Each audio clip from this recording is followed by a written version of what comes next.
Greetings, family. I hope you are all well. My name is Dr. Hope Sibuyi, your host for Rope for Hope talk show, brought to you by One Africa Radio TV. Family, we would like to deeply appreciate your continuous support, and please kindly continue supporting us by subscribing, liking, comment, and press that notification button. Today is one of those great days. Today's guest is a great friend of this show. He is a professional rapper, a songwriter, script writer, and actor, radio presenter, content producer, director, social media manager, street graduate, oh my God, and son of the Most High God. Everybody where you are, stand on your feet. Help me welcome the one and only Chealex Mpanza the Great. Welcome, sir. Thank you so much for having me. Today you are not behind the camera. You are now in front of the camera. It's the beginning of the show and you're already exposing me. No, I'm not going to tell them that you are the producer and, you know, the one behind this talk show. But welcome and thank you for accepting our invite today. Thank you so much for having me. It's truly amazing to be on this site. Awesome. For somebody who's sitting at home and he's asking himself, who is, I see you are Chealex Mpanza the Great. Who is this Chealex Mpanza the Great? That's a question. Yeah. It's a question because I think it always changes, because as you grow, you always discover more things about you that you didn't know about it before. But if I can say who's Chealex Mpanza the Great, Chealex Mpanza the Great is a proud, rejected son. Is a creative. He is a son of the Most High God. Mm-hmm. He's the one who has a good ear to listen to what God says and follows what God says. Wow. Yeah, that is me. It's a lot. It's a lot. So I'm trying to. We will unpack it as we go. Yes. We will unpack. And where does Chealex come from? I come from a place called Eshowe. Okay. NES035. That's where I'm from, in KZN. Okay. I was born there. Went for high school in Durban. Okay. So, Eshowe, I was born in a place called Enyanini. That was a place named by the late great King Shaka Zulu. Oh, yes. Okay. So I'm from that place. I am a son to Khululiwe Mpanza and allegedly Dumsani. Allegedly, because I don't want to be sued. Oh, okay. Okay. Recently, I've seen something on the social media that, so now, if you say some things without having fact, people will sue you. So when I say allegedly, it is because I know that me and my father, we know it in good terms. So if I can say he is my father, then I might be sued, and that will be wrong. So yeah, you keep on talking about rejected son. Yes. And is there a story behind that? What kind of a family are you coming from? I was raised in a family. My family was something else. I was raised in a family that my father was a very abusive man. Okay. Not just being an abusive man to my mother only, but he was also abusive to me as well as a son growing up. I remember growing up, I had that bubbly character, being that kid who's able to sing everything that you hear on radio, but now having a father that never believed in you, or never even believed that you are his son, to be specific. So he used to be very abusive to me My father is a karate sensei. So when you see me doing karate, I followed from him. He's a karate sensei. So instead of him protecting me from other people, he will use all those skills to me. And that used to destroy me. It destroyed my character because he used to do that in public where everyone would see, and most of the kids would make fun of me, would even laugh at me or mock me even when I'm in school about those things. Hence, when I was growing up, that public character, it disappeared. And then now so I became a bully. I became a bully only because I wanted to protect myself or defend myself from all those being laughed and the mockery that was coming to me. But why were you rejected? Is there any reason behind that? Recently, I was able to talk to the man. Oh, okay. To your father, right? I don't want to be sued. Okay. If I say my father, then it sounds like I have facts. I don't have facts, so I don't want to be sued. Recently, I was able to talk to the man, and he told me that I am not his son. Is there any proof that you are not his son? No, his reasoning, which doesn't make sense to me, his reasoning is saying that I'm not his son, I am his father's son because I look like his father, not him. What? Yeah. So now, all the abuse that I was getting, it was because he was trying to chase me away from, everyone was calling him the father of this son that he doesn't like and he doesn't feel like his son. But did you maybe we ask mommy if what was happening there? I did try to ask. I did ask my mother. Yeah. I did ask the people around the family from his family side. I did ask my grandma. They said the only reason why they accepted me, the only reason why he tolerated me around, only because when they saw me, they accepted me and they said, nah, this son belongs here. To this family. But he said, nah, even if he belongs here, still he's not my son, he is my father's son. Just because you look like your grandpa? Yes. Okay. So that was my growing up. So he was so abusive, and he was abusive in terms of he was beating you and your mom. Way too hard. To me, I wouldn't even say that was beating. That was destroying someone. As a karate sensei who knows all the skills of how to beat someone or how to destroy someone, then you use it to a child that won't even be able to defend himself. That is not beating. That is destroying because he was kicking me, throwing me everywhere. I don't even know how my bones were able not to break, because as I was still a child, I was supposed to be breaking all the bones the way he was kicking me. Luckily, God protected me. I don't know how. Was it over something that you will be doing, or because he's just having these anger issues? Anything that might go. Okay, give me an example of, for example, he will send you to go buy something and you delay, or he will just start and just beat you. Anything that might go wrong in the family and people are not sure who did it. Wow. He will pick me and beat me up and say he's the one who did it. Wow.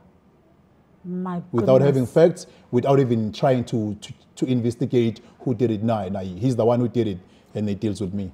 So there was the story.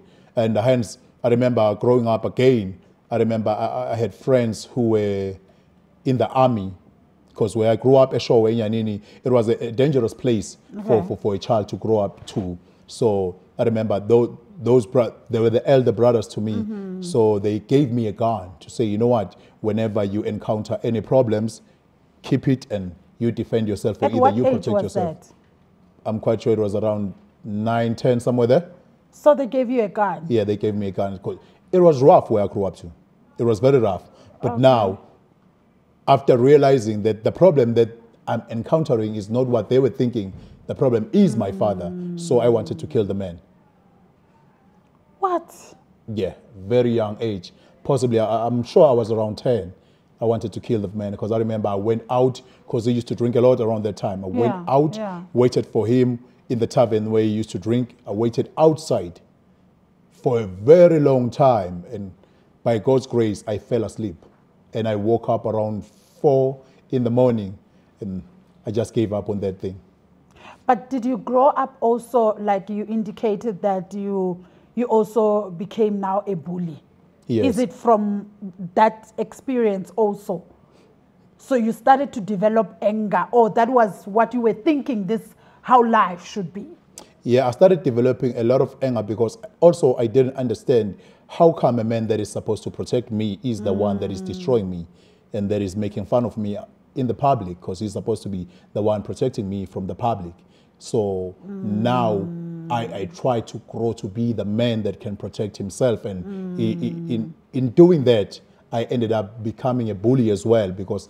But in my bully as well, I will never say I was a fully bully, because everything that I was trying to do, it was trying to protect myself. And also now, if I would see someone bullying someone else, I would also go and protect that person who's being bullied, because I would see that they're going through what I was going through. Hence, as a kid, I also started to train karate because I wanted to make sure that I'm able to protect myself and also able to protect other people who are surrounding me.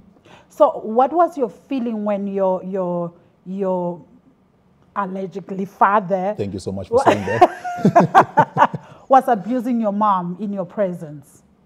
It killed me.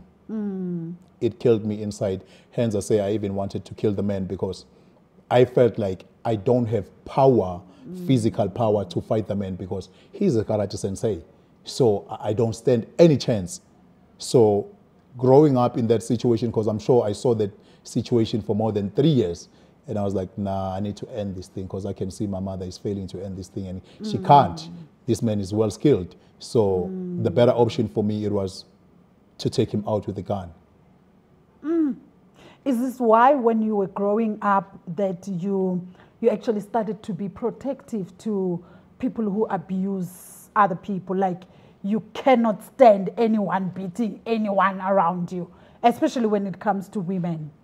Yes. Did it develop from that experience? Yes, it started from there, because now growing up as a son, because in KZN, when you are raised as a man, you are raised to be told that you're supposed to be a protector.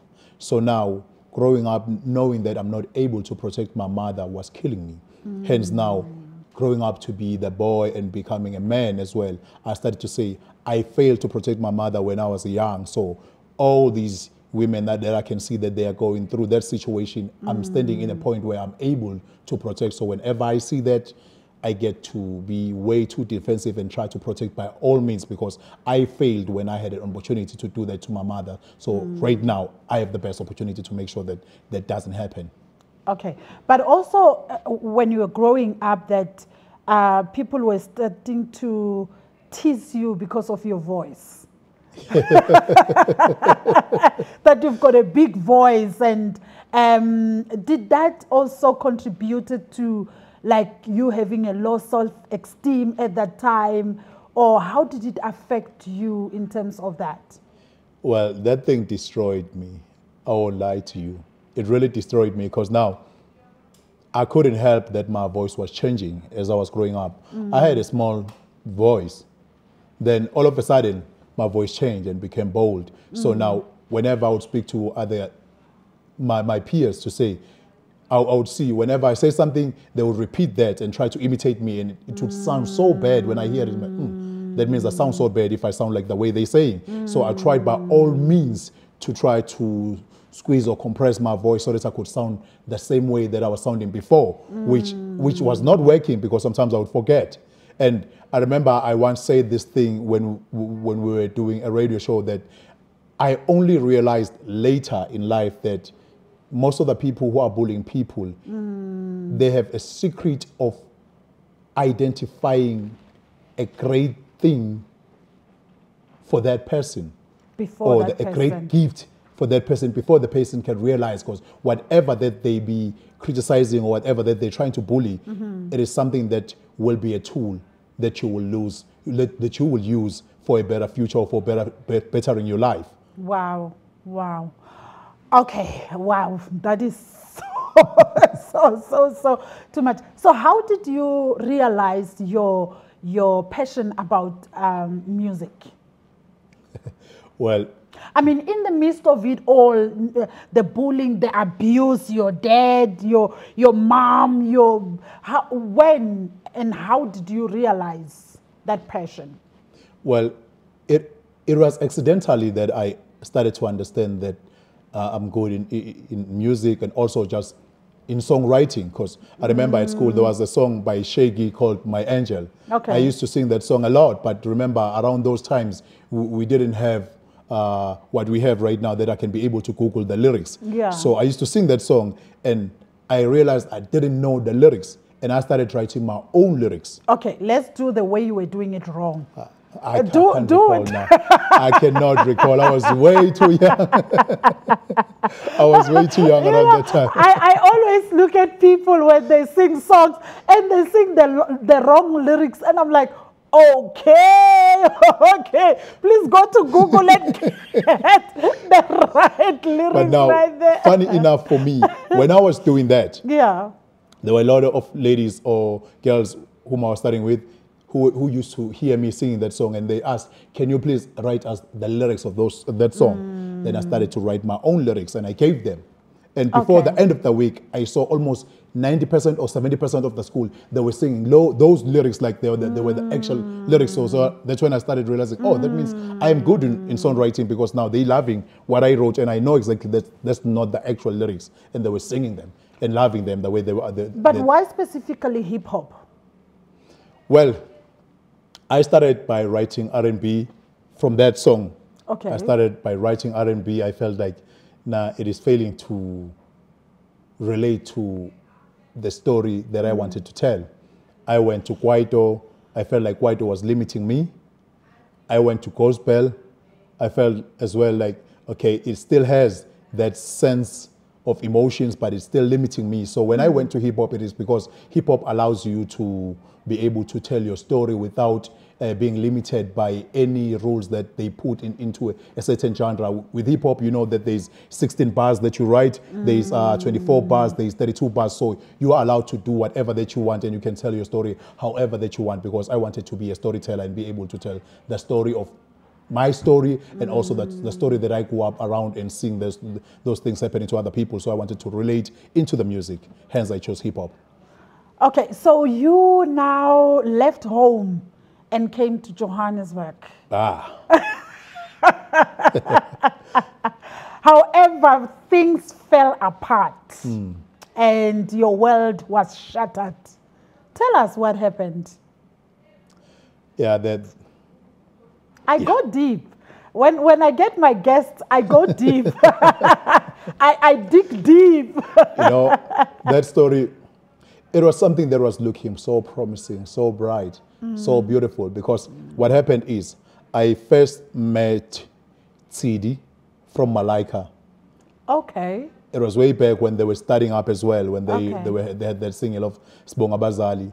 I met them performing Kwamashu, and then I spoke to them, guys, I also do music, I want to be helped and be assisted and reach my goal. I said, okay, cool, we will see what we can do, but we are also still starting up. So the second time they came to Durban, they came with a group called Kabas, and they're like, you know what, you can see, we do Afropop. Here is the guy who does something that is more similar to what you do. So he's the one who's going to assist you. I appreciated that. The guy, we exchanged with the phone numbers. He called me, look, the coming year, please come to Johannesburg. You will be featured to my album, and I will see how I can assist you to reach your goal as well. That time came. I saw myself in the bus coming to Johannesburg.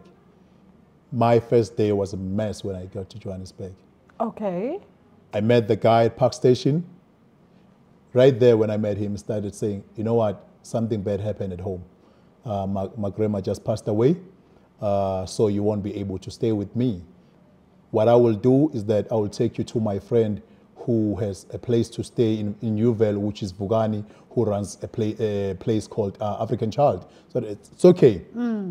He took me there. Vugani was not there. He took me there. He said, okay, please stay here. When Vugani comes here, I would have called him and explained the story. I waited. Vugani comes around 4. He said, I don't know you. I know the person that you are talking about, but he never told me anything about you. And this is your first time in Johannesburg? My very first day in Johannesburg. Actually, maybe the first time you traveling, hey? First hours, yes. It was very first time traveling outside of the province. So Vugani comes in, I don't know you. The guy you're talking about, I know him, but he never said a thing about you. So you cannot stay in my place. And if you want to stay here, because I own dancers here, you need to be able to dance. And also you still need to pay, 370. What dancers? He was teaching people how to dance. Okay. So now, but you need to be able to dance before he teaches you as well. Okay. I couldn't dance. All I knew was rapping. It was way so bad. I couldn't even help myself.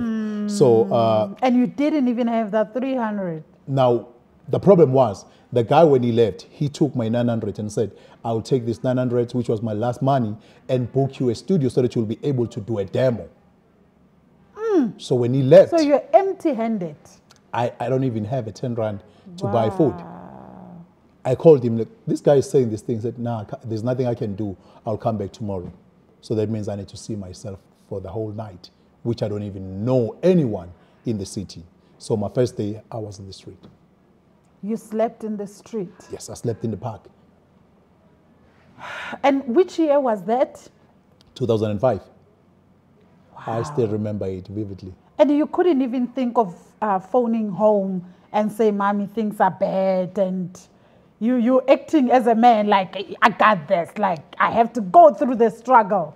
You know, sometimes life will teach you the future unaware.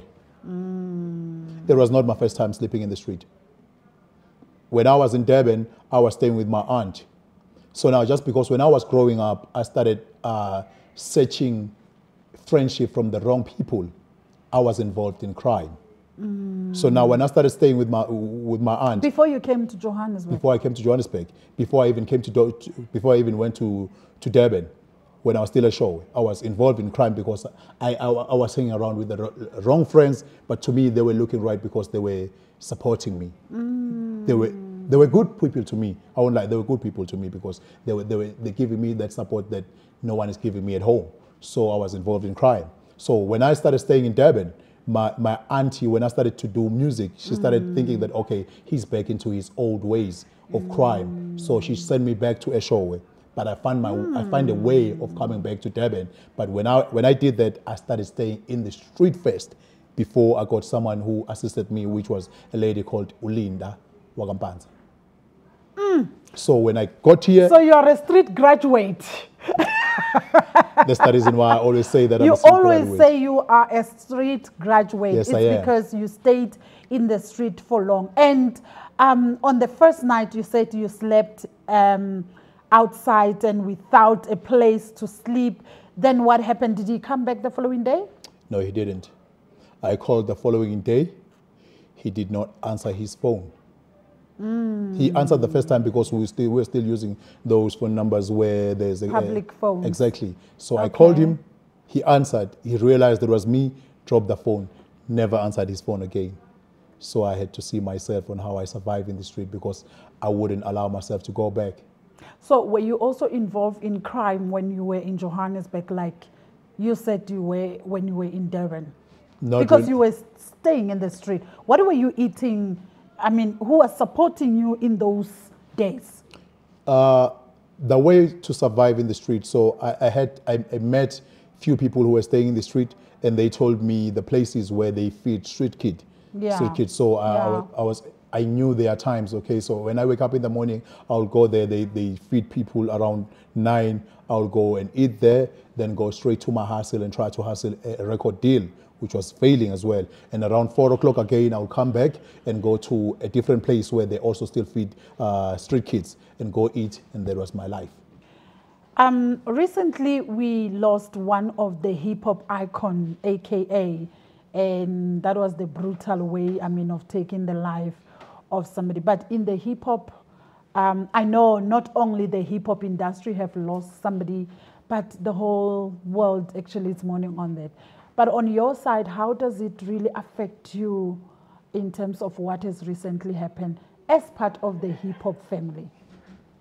Well, I think it's a great loss for the whole country, the whole African continent, and also us as the hip-hop culture as well. It's a great loss because he's someone who's been vocal and who's been standing out for the culture and making it what it is right now. Because when hip-hop started growing and blowing in South Africa, AKA was one of those people who were representing it and making sure that it grows and become what it is. Because if they were not in the forefront, maybe it would have taken another time for it to be recognized in South Africa, because it took longer to be recognized. So he's one of the people who put it on the map, and now it is easier for other people to even listen to us as come-up artists who are coming in the industry. So it's a great loss, I won't lie. May his soul rest in peace. Yes, indeed. He has done so great.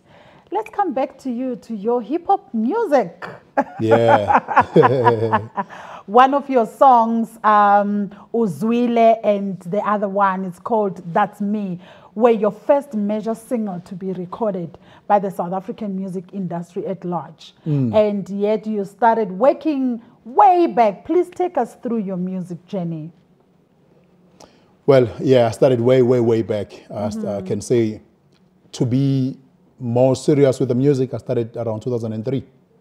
Okay. But me doing that, because again, when I came, as I say, when I came to Johannesburg after staying in the street for a very long time, my mindset was kind of distracted for being around in the street. So even though it was not a formal break, but it was more like I took a break in the music industry.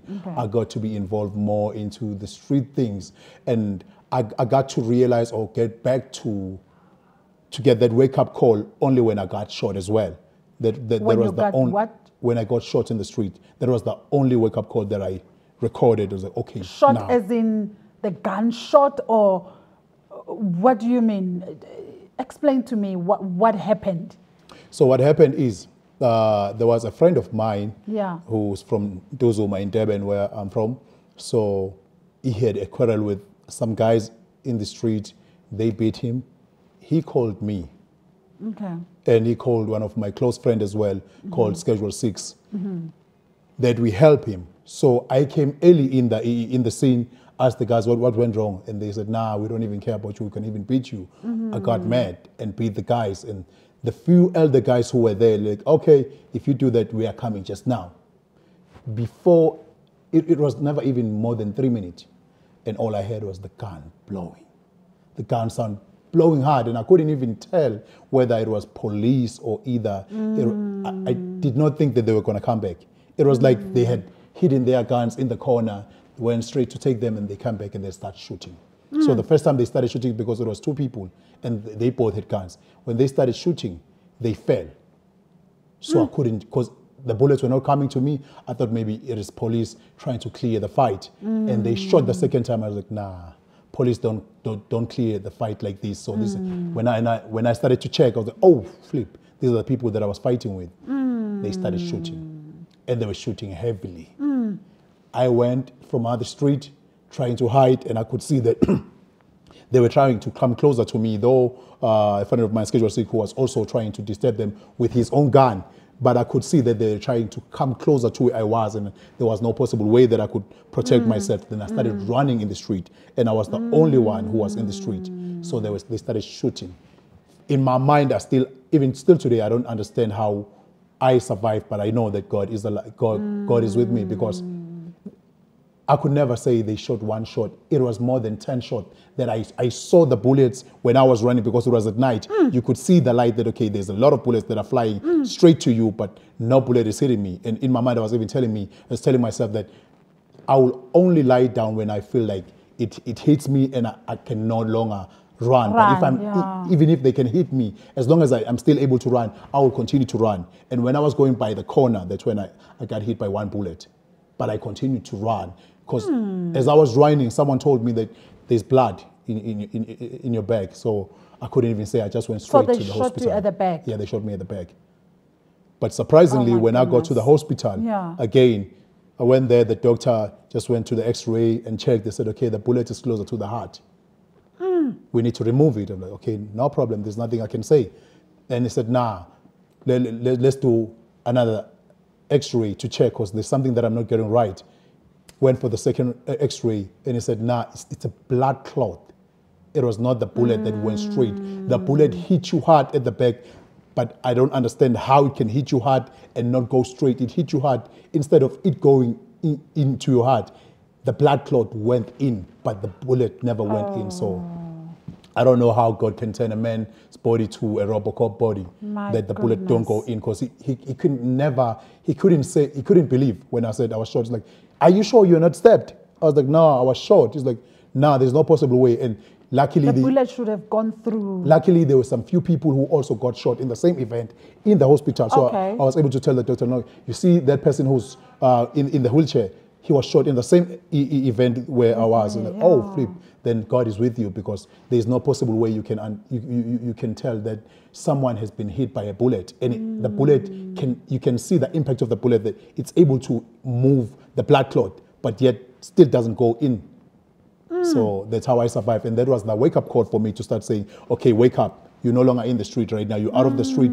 Focus on what you came here for, which is the music. That's when I started working hard in terms of me achieving my music, because I saw that God gave me another chance to focus on what I came here for. So it was a strategic way of God saying, hey. Exactly. Wake up, wake up. And I started working hard. And there is a story behind you and Schedule 6, because you guys were like big enemies, and yet you went to fight for one person, and at the end of the day, you just realized that you are relatives. Yeah, so I don't know. You see, God's connection is always different. Yeah. You can never understand it, because now, as I'm saying that, I was more caught up into the street. But again, this protective side of me was coming in only because people would like to bully a lot of people around. And for me, I would like to protect. So we were the enemies, not knowing that we are fighting for the very same thing. So one day we had one person that we needed to discipline. The same guy who almost got us killed is the same guy that called us. You were. Is the same guy. So he called him, he called me. Then we met there. Only when we are there, after we disciplining that person, that now I'm realizing, he says, he's Schedule 6. I'm like, oh, you are Schedule 6. Oh, you are Chealex Mpanza. So prior that, both of you wanted to kill each other. People had made sure that we are enemies, that we need to destroy each other when you see each other. Because when they see him, they will always say, hey, wherever Schedule meets you, he's going to destroy, he's going to shoot you, because they knew him that he shoots. And then they will tell him that wherever Chealex Mpanza sees you, he's going to destroy you, because he's good at kicking people and he's going to kick you as well. So we ended up being enemies without even meeting each other. But the day where we met, we realized that, oh, okay, you are Schedule 6, I am Chealex. Okay, then we became friends from there. And then you are relative. Later we realized, oh, we are also even related. Oh, wow. We nearly killed each other like that. So yeah, that's how the story unfolded. Oh, wow. Yeah. So let's come back to your music. And who are the artists that you have worked with in your music journey? So, sometimes as the artist that I am, I think I sometimes sound like a selfish artist. Okay.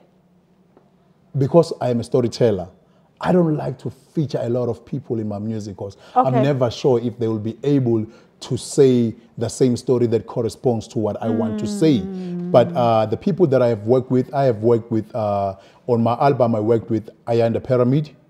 Okay. I have worked with Schedule 6 as my producer as well. I have worked with Zeddy Swag. I have worked with Colin the General. So there's not much people that I have worked with, because hey, I'm very, very protective over my music. But recently you are joint venture with this American guy that you are doing some... Oh, yes. Yeah, that's my guy. So you are now working with Taye. Yes, we're doing something. We just shot a music video for a beautiful song, which I wrote the script for and directed the music video. So I'm super proud of that as well. You are also an actor. Yes, I am.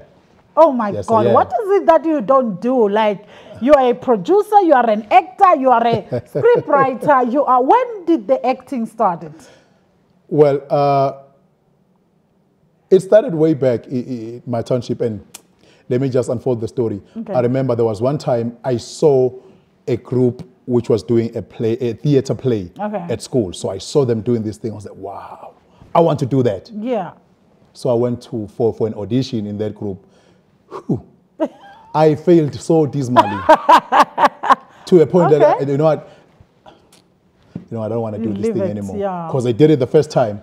I did it the second time. I failed still. So at that time, there was a lady who was also studying at school. So he said, now, can you please kindly assist me? There's a play that I'm trying to rehearse, but I don't have a partner to rehearse with. I want you to help me. I was like, nah, I don't want to do that. Now, please. So I did that.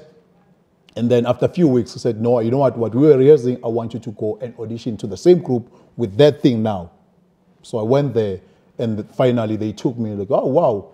All along, why were you failing to do this thing? Because you are natural in this. So it started from there, but I started to focus more into it when I started to become a script writer. Because when I would be writing my music as a storyteller, I would write a song, and in the middle of the song, I look at it and it tends to be a storytelling. And I'm like, this should be a movie. And I start writing a movie from there and there. And then, okay, if it's a movie, then I would need actors, and I don't know any friends of mine who are actors. So I would need to act this thing out.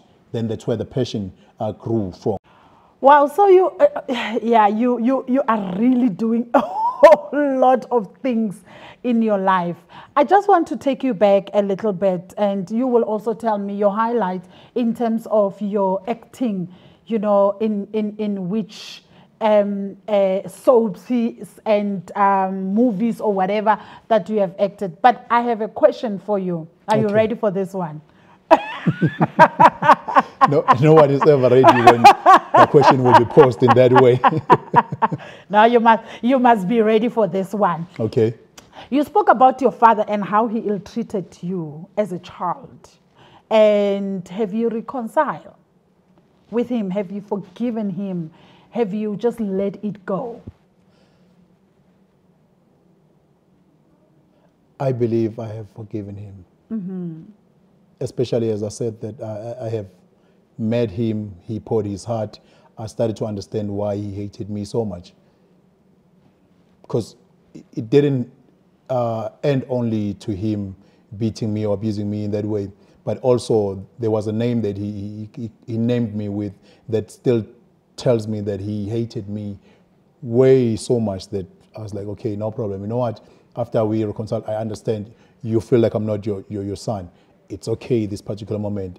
I was not even going there to be fathered. I just wanted to have a closure of what was happening. So after I understood that he still believed that I'm not his son, I said, you know what, let me let go and I'll be good, because now I'm a father as well to my own daughter. So let me continue trying to be the great father to the one that I have now. Yeah. And what was the name, if I may ask? He called me Simo Sichekile, which means the situation is severe or very bad. Oh my goodness. And my life turns out to be exactly what he said. Is that why also in 2014 you relapsed?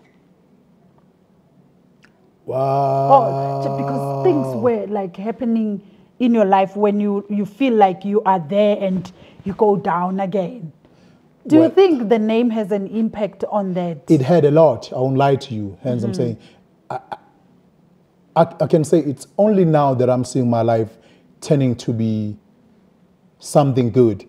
All I know with my life was bad situation, severe situation. The name was following me. Hence, you're talking about what you're talking, the 2014 situation. Yeah. 2014, I have worked, done a lot of things in the industry, even having my songs playing on radio. But again, I lost everything. I was back in the street again. And not just in the street. I went to the street. The landlord took me back. She said I should stay in the kitchen. So now, sleeping in the kitchen, you should wait for the people to finish cooking, possibly around 11, 12. That's when you'll go to sleep. And in the morning, they will come early to prepare for them to go to work. So you need to wake up early. So it was also, that was the situation that costed me, it took me straight to depression, because I was staying in 9th floor. Oh, flip, 9th floor. I was staying in 9th floor, and again, in that floor, every time I would be standing in the by the window, I'll be thinking like, let me just end this thing right here, right now, because I can see that there's nothing better that is happening for me. To me, this is the end of it. I remember even my prayers, I would even tell God, you know what, God, you have showed me enough that there's no purpose for me in this life. So why don't you end it? Why do you want to hate me so much that I need to end it by myself? Please end it, because I can see there's nothing for me here on earth. Everything for me, everything that I touch becomes worse. Even right now, I have songs on radio, but I'm staying here. I have songs on radio. I walk from Johannesburg to Greenstone to work. I don't even have the money to... And how many kilometers is that? Because you did say that every day you will walk from Johannesburg to there and back. Like, it's such a distance that when you drive, you're thinking, walking such a distance. Now, there was, for almost like 3 months doing that, I was way too thin. I was way too thin. So that situation took me straight to depression. All I wanted for myself was death, because I could see there's no future for me. But that has resulted in you knowing and understanding God better. Yeah. And valuing life, actually. Oh, wow. Yeah, so what are your future plans? Because 2023, you just came as a radio presenter, as like things were just moving for you. But is there anything that we should await from you? There's a lot. I won't lie to you. There's a lot. There's a lot in store. There's a lot that I want to do into music space. I have a feeling of dropping a new project. Acting wise, this time I wanna write my own drama and see how it goes. So there's a lot of plans that I have in plans, and there's a lot of things that I'm trying to achieve this year. But I know, since I operate in God's command, there's a lot that God has in store for me. So I'm just ready to communicate and do exactly what I'm being told to do. But what I can promise you right now, and promise all the viewers for this show, there's a lot coming. They must wait for it. There's a lot of greatness coming. Just before I let you go, okay, what comes to your mind when I say no retreat, no surrender?